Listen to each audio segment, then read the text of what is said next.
రాబోయే సీఎం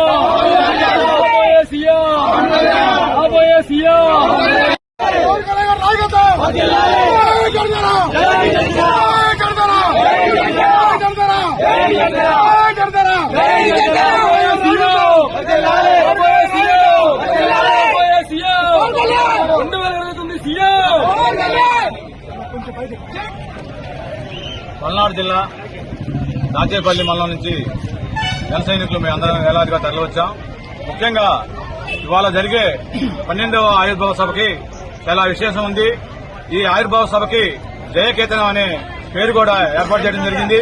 అలాగే ఈ యొక్క ఆయుర్భావ సభకి గతంలో లేనన్ని విధంగా ఈ ఆయుర్భావ సభకి కొన్ని లక్షల మంది 15 నుంచి 20 లక్షల మంది హాజరవుతారని చెప్పి అంచనా. మా అధ్యక్షుల వారు 4 గంటలకి తన ఉపన్యాసంలో జనసైన్యులందరూ కూడా దశ నిర్దేశం జరుగుతుంది.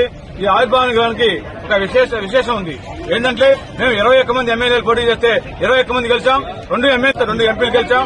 100% స్ట్రైక్ రేట్ తో ఇవాళ ఈ జయకేతనం సభని మేము ఏర్పాటు చేసుకుంటున్నాం. అలాగే 2 ఎమ్మెల్సీతో సహా కూడా మొత్తం ఈ యొక్క నాయకులతో మా యొక్క కళా ప్రాంగణం మొత్తం కూడా కలకలాడుతుందని చెప్పి తెలియజేస్తున్నాం.